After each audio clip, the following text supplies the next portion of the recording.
Indian premier లీగ్లో Chennai super Kings వైఫల్యాల పరంపర కొనసాగుతోంది. గతేడాది అత్యంత చెత్త ప్రదర్శన కనబర్చింది సీఎస్కే.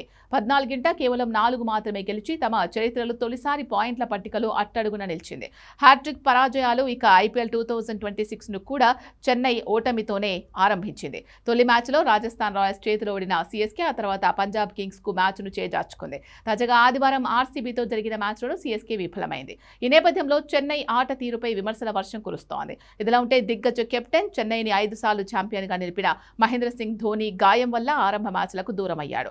అతడి స్థానంలో team India T20 star world cup విజేత సంజు శాంసన్ వికెట్ కీపర్గా బాధ్యతలు నిర్వహిస్తున్నాడు.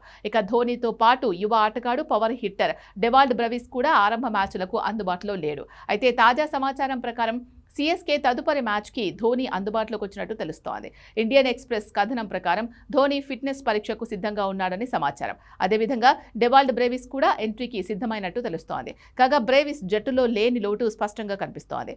మధ్య ఓవర్స్లో విధ్వంసకర బ్యాటింగ్తో విరుచుకుపడగల సత్తా ఈ సౌత్ ఆఫ్రికా ప్లేయర్కు ఉంది.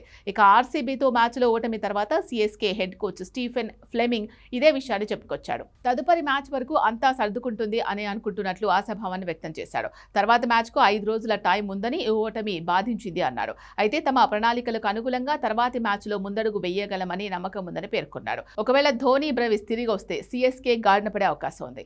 చెన్నై తర్వాతి మ్యాచ్లో చెపాక్ వేదికగా ఏప్రిల్ 11న ఢిల్లీ క్యాపిటల్స్తో తలపడనుంది.